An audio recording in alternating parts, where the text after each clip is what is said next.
Deuteronomio capítulo 7, versículo del 6 al 9. Porque para el Señor tu Dios, tú eres un pueblo santo. Él te eligió para que fueras su posesión exclusiva entre todos los pueblos de la tierra. El Señor se encariñó contigo y te eligió, aunque no eras el pueblo más numeroso, sino el más insignificante de todos. Lo hizo porque te ama y quería cumplir su juramento a tus antepasados. Por eso te rescató del poder del faraón, rey de Egipto, y te sacó de la esclavitud con gran despliegue de fuerza. Reconoce, por tanto, que el Señor tu Dios es el Dios verdadero, el Dios fiel, que cumple su pacto generación tras generación y muestra su fiel amor a quienes lo aman y obedecen sus mandamientos. Esta es palabra del Señor. En este pasaje bíblico encontramos la manifestación del gran amor de Dios por su pueblo escogido. Veamos nuevamente el versículo 6. Porque para el Señor tu Dios, tú eres un pueblo santo. Él te eligió para que fueras su posesión exclusiva entre todos los pueblos de la tierra. Dios ha elegido a Israel como un pueblo santo, no por sus propios méritos, sino por su gracia. Por la misericordia de Dios, Él los ha tomado y los ha hecho suyos. Esta fue una promesa que Dios le había hecho a Adán y Eva. Si recordamos Génesis 3:15, luego usted los puede buscar. Abraham también Dios le dio esta promesa en Génesis 12:3 a Isaac, a Jacob. Es decir, el Señor a través de la historia, a través de la Biblia, había dado a su pueblo la promesa de que un día iba a redimirlos. El Señor mandó a su propio Hijo Jesucristo al Mesías para salvarnos y así Él cumple su promesa. Gracias a la promesa de salvación que se cumplió en Cristo, tú y yo somos ahora pueblo de Dios. Escucha bien esto, tú y yo somos ahora, gracias a la promesa de Dios cumplida en Cristo, pueblo santo de Dios. Ahora, miremos cómo lo describe en el Nuevo Testamento la carta de Pedro, la primera carta de Pedro, capítulo 2, versículo 9. Pero ustedes son linaje escogido, real sacerdocio, nación santa, pueblo que pertenece a Dios, para que proclamen las obras maravillosas de aquel que los llamó de las tinieblas a su luz admirable. Así como con los israelitas fueron escogidos por Dios, fue pueblo que Dios había escogido, ahora Dios lo escoge a usted y a mí como pueblo santo, nos escoge en Cristo, nos llama en Cristo a ser pueblo de Él. Es el pueblo de Dios que Él ha separado, que Él ha puesto a un lado por su voluntad. Y eso somos ustedes y yo. Somos ese hermoso pueblo que así como en el pasado escogió al pueblo de Israel para que de ahí viniera la simiente, para que de ahí viniera el Salvador, para que de ahí viniera Cristo, hoy en Cristo nos escoge a nosotros para ser pueblo de Él. Ahora, el pueblo de Dios tiene un llamado. Todos nosotros tenemos un llamado. Por eso Dios nos ha separado, por eso Dios nos ha traído hacia Él, porque nos da una encomienda, un llamado. Y es realmente lo que acabamos de leer en Primera de Pedro, es ejercer el sacerdocio universal. En otras palabras, ellos son los sacerdotes espirituales en sus hogares y también en sus comunidades. Es decir, nosotros los cristianos somos llamados a en nuestros hogares ser ese sacerdote que Dios quiere. Pero también somos llamados a tener ese sacerdocio en nuestras comunidades también. A todo alrededor de nosotros. Cuando me refiero a comunidad, no me refiero únicamente a la casa, sino me refiero a todos los lugares donde el Señor nos ha puesto a nosotros. También Dios nos ha llamado a hacer luz en un mundo lleno de oscuridad, porque solamente en Jesús podemos encontrar la luz. Es decir, Jesús es la luz que alumbra el mundo. Dios nos ha llamado a nosotros como pueblo de Él para poder reflejar la luz de Cristo en nuestros hogares, en nuestras comunidades y en el mundo. Somos ese pueblo que Dios llama también a proclamarlo y a proclamar la verdad de Él, a proclamar su perdón, a proclamar su paz y a proclamar su salvación.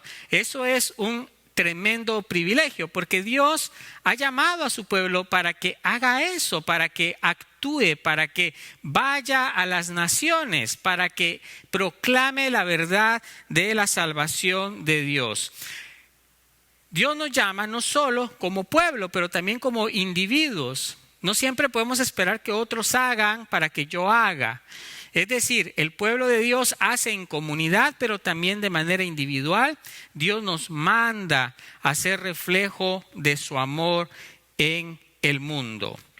En el versículo 7 de nuestra lectura de Deuteronomio capítulo 7 también encontramos estas palabras. Es la realidad del llamado de Dios a su pueblo elegido. El Señor se encariñó contigo y te eligió, aunque no eras el pueblo más numeroso, sino el más insignificante de todos. Aquí vamos a resaltar dos cosas. Número uno, no era el pueblo más grande y más numeroso el que Dios estaba llamando.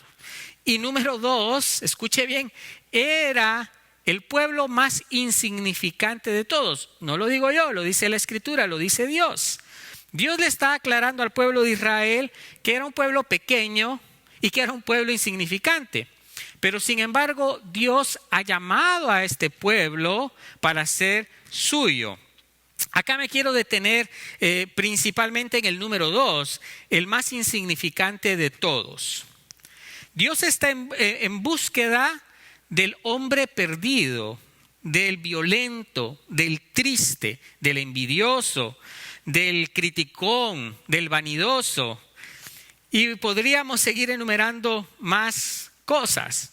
Dios siempre va en busca del hombre perdido, del hombre que está lejos. Y esto nos debe llevar a cada uno de nosotros como cristianos a poner los pies sobre la tierra, a darnos cuenta de que Dios no nos ha llamado porque nosotros merecíamos ser llamados, sino su misericordia, su amor y su gracia inmerecida nos la ha dado.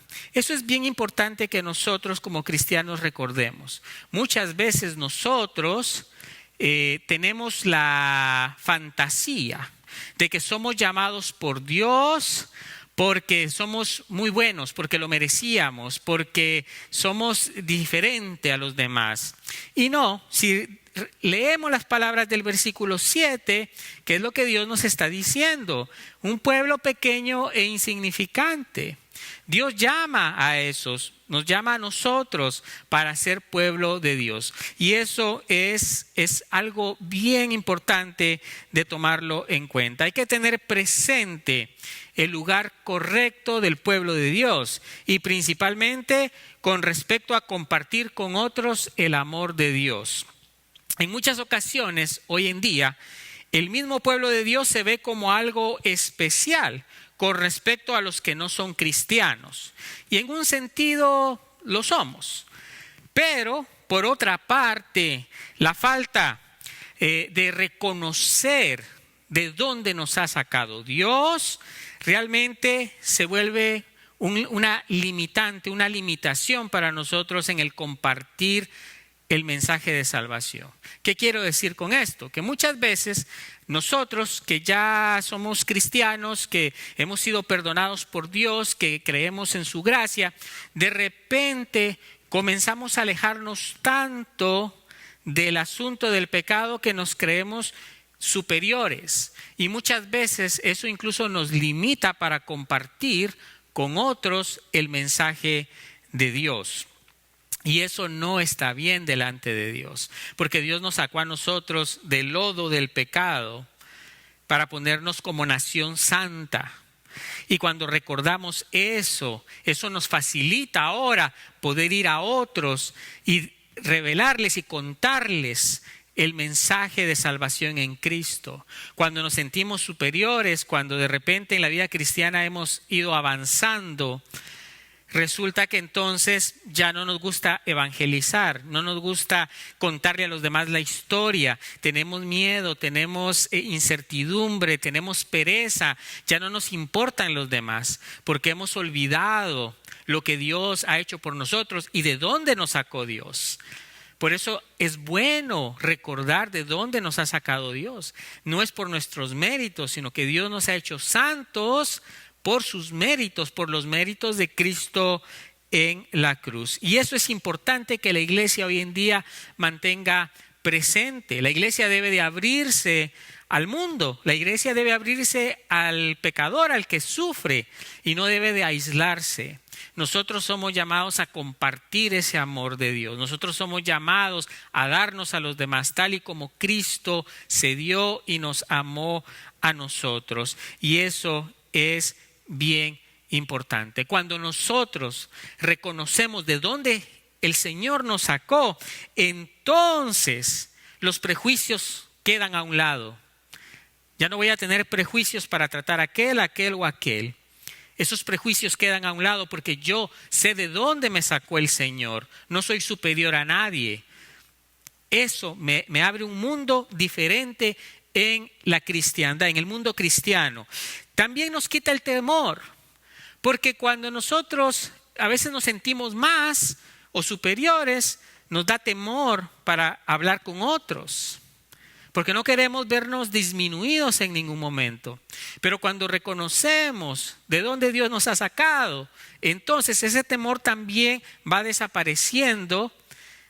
Y también va desapareciendo el temor a las críticas. Y entonces agarramos fuerza en el Señor para poder ir a decirle, mira, ¿de dónde me sacó a mí el Señor? Mira cómo era mi vida, mira lo que yo hacía, mira lo que yo he hecho. Pero el Señor por su gracia, el Señor por su obra me ha sacado de ahí. Ahora te comparto ese amor, ahora yo te abrazo, ahora yo te entiendo porque yo estuve ahí. Eso abre una posibilidad diferente ahora. El versículo 8 dice, te rescató del poder del faraón, el rey de Egipto, con gran despliegue de fuerza. Interesante este pasaje. Dice, te sacó del poder del faraón y de Egipto. ¿Cuál es el poder del faraón? ¿Cuál es el poder del rey de Egipto? Es el poder del pecado en el que tú y yo estábamos. El poder del pecado esclaviza a las personas. El pecado esclaviza al ser humano. Y de ahí precisamente es que el Señor nos ha sacado. Por eso el cristiano no debe de sentirse contento de ser cristiano, contento de amar a Dios, contento de servir al Señor. Pero debe de tener la sensibilidad de aquel que no le conoce. Debe tener la sensibilidad de dónde Dios nos ha sacado y compartir con aquellos la misericordia de Dios. El mismo versículo 8 dice, con gran despliegue de fuerza. Fíjate, con gran despliegue de fuerza. Así te sacó el Señor. Así me sacó el Señor de mi Egipto, de tu Egipto. Ok, dicho de otra forma, fue el poder de la sangre de Cristo derramada en la cruz del Calvario, la que compró tu vida. No fuiste tú, no fueron tus méritos, tú no te lo ganaste, yo no me lo gané. Esto es inmerecido. Realmente es el poder de la sangre de Cristo la que te compró, la que te libró del pecado, la que pagó por tus pecados y la que ahora te da libertad. Ahora nos queda ser humildes y reconocer lo que Dios es y lo que ha hecho por nosotros. Se requiere de mucha humildad. El cristiano tiene que volver a la humildad. No podemos ser arrogantes. De lo contrario, frenamos la obra del Señor. El Señor resiste, dice la Escritura, al soberbio, pero da gracia al humilde. Los hijos de Dios somos llamados a vivir en total y completa humildad. Versículo 9. Reconoce, por tanto, que el Señor tu Dios es el verdadero Dios. Él es fiel, el que cumple su pacto generación tras generación y muestra su fiel amor a quienes lo aman y obedecen sus mandamientos. Vamos a ir aquí por poco en este pasaje, en este versículo que es bastante amplio. Pero fíjate lo primero que menciona este versículo. Él es Dios verdadero. Reconocer esto es de vital importancia para cada uno de nosotros. De lo contrario, no podemos cumplir los propósitos de Dios para nuestra vida. Tenemos que reconocer que Dios es verdadero, que Él está ahí, que Él lo que hace cumple, que Él lo que promete cumple. Él está ahí, Él es verdadero. Hasta que no estemos convencidos y claros que fuera de Él no hay otro Dios, entonces vamos a tener problemas. Vamos a tener problemas si no reconocemos que Él debe ser el primer lugar en nuestra vida. Él merece que nosotros le entreguemos todo nuestro ser, tal y como Él hizo con nosotros. Él se dio completo hasta la última gota de sangre para que usted y yo hoy tengamos paz, para que usted y yo hoy tengamos vida eterna.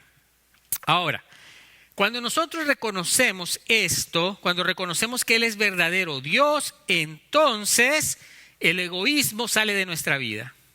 La pereza también sale de nuestra vida. Y entonces dejamos que los propósitos de Dios se cumplan. Cuando no tenemos claro este principio de que Él es Dios verdadero, vamos a tener un montón de pretextos para ir y hacer la obra que el Señor nos pide que hagamos. ¿Cuál es la obra? Anunciarlo a Él, proclamarlo a Él. Vamos a tener problema de hacerlo. Ahora, el otro punto que está en este versículo 9 es, Él es Dios fiel, que cumple su pacto generación tras generación. El Señor no solo es verdadero, sino Dios de pactos. Dios es un Dios fiel y un Dios que cumple sus promesas. Debemos de recordar esto siempre, queridos hermanos, que lo que Dios promete, lo cumple. Y no solo en una generación, sino que lo cumple en las generaciones venideras. Y esto es suficiente para que no dudemos de hacer la voluntad de Dios a cada momento de nuestra vida, sin importar las circunstancias, porque Dios siempre cumple su pacto. Cuando tú puedas poner eso en tu mente, pero principalmente en tu corazón, que si Dios da promesa en su palabra, si Dios te dice algo que Él va a hacer, Él va a cumplir. Eso nos debe de quitar el miedo de hacer lo que Dios nos manda hacer. Nos debe de quitar el miedo de venir a la iglesia. ¿Por qué? Porque Dios va a tener cuidado de ti. Dios va a tener cuidado de tu familia. Dios va a tener cuidado de tus finanzas. Dios va a tener cuidado de ti. Porque Dios cumple sus promesas. La Escritura dice, buscad primeramente el reino de Dios y su justicia y todas las demás cosas serán añadidas. Es decir, cuando tú enfocas tu vida en el Señor, le eres fiel al Señor, el Señor te va a pagar bien porque Él cumple sus promesas. El miedo es un arma que el diablo usa. El miedo a tus finanzas, el miedo a tu tiempo, el miedo a tu familia, el miedo a lo que sea, el miedo a la enfermedad, el miedo a esto, el miedo a otro. El diablo quiere robarte la paz. Pero tú tienes que recordar que Dios es un Dios de pactos que cumple con sus promesas. Él siempre cumple su pacto. Jesús llegó, fue a la cruz, su sangre se derramó. Él cumple sus promesas. Estamos tratando con un Dios que es fiel, dice la Escritura. Ese es el siguiente punto. Y muestra su fiel amor a quienes lo aman y obedecen sus mandamientos. Dios muestra su fiel amor. El amor de Dios no es un amor infiel. como el de nosotros. El amor de Dios es fiel y Él siempre va a ser fiel con aquellos que cumplen su pacto, que le aman en primer lugar. Dios no va a dejar que caigas, Dios no va a dejar que te hundas, porque Él es un Dios de pactos que cumple con fidelidad lo que promete. Jesús lo dice de esta manera en Juan capítulo 14, versículo 15. Si ustedes me aman, dice Jesús, obedecerán mis mandamientos. Si ustedes me aman, obedecerán mis mandamientos. Amar a Dios es obedecer a Dios. Es confiar en Él, confiar en sus mandamientos. Es confiar en su palabra, confiar en sus propósitos. Es ponerlo a Él en primer lugar. Es decir, que ponemos todas las cosas de Dios como la mayor de las prioridades en nuestra vida. Eso es amar a Dios. ¿Y qué leímos anteriormente? Que Él es fiel con los que cumplen su pacto. Ahora a ti y a mí nos toca ponerlo a Él en primer lugar, amarlo a Él por sobre todas las cosas, ponerlo a Él como centro de nuestra vida. La promesa que Dios nos da a cambio es enorme, no tengo ni palabras para describir, porque la fidelidad de Dios no se puede describir. La fidelidad de Dios es insondable, el amor de Dios es así. Ahora, tú y yo tenemos acceso a eso. ¿Cómo?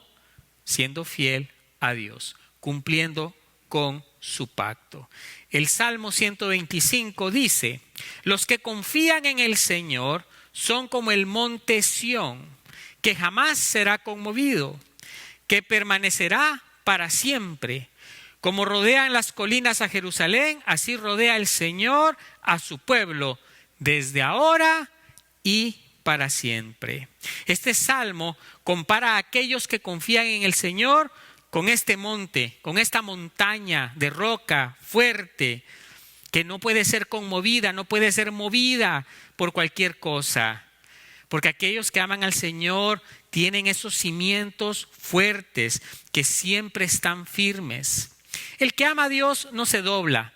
El que ama a Dios no prioriza otras cosas más que a Dios mismo. Lo pone a Él en primer lugar.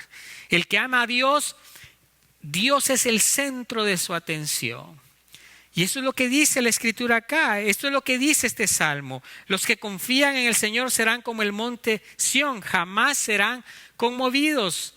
Es decir, están bien plantados, están bien fuertes, pero no por sus méritos, no por su dinero, no por su trabajo, no por lo que le han dicho, sino porque ha puesto su confianza, su esperanza en el Señor, porque ahí está su confianza. Termino con la carta de Pablo a los romanos en el capítulo 8, versículo del 31 al 35. Escuche lo que el Señor nos dice. ¿Qué diremos frente a esto? Si Dios está de nuestra parte, ¿quién puede estar en contra nuestra? El que no escatimó a su propio Hijo, sino que lo entregó por todos nosotros, ¿cómo no habrá de darnos generosamente junto con Él todas las cosas? Generosamente. ¿Quién acusará a los que Dios ha escogido? Dios es el que justifica. ¿Quién condenará? Cristo Jesús es el que murió e incluso resucitó y está a la derecha de Dios e intercede por nosotros. ¿Quién nos apartará del amor de Cristo? La tribulación, la angustia, la persecución, el hambre, la indigencia, el peligro o la violencia. Nada nos puede apartar, hermanos, del amor de Dios. Para aquellos que entregan su vida al Señor, que hacen del Señor Jesucristo su Señor, su Rey, su Salvador. Aquellos que confían en su palabra, aquellos que caminan en su palabra, aquellos que viven para Él. No hay nada que los pueda tocar, aún ni la misma muerte, porque si usted cierra sus ojos acá, los abre en el cielo. No hay nada que interrumpa el amor del Señor. Que el Señor les bendiga y que esta palabra les sirva para caminar con paso firme en el Señor. Amén.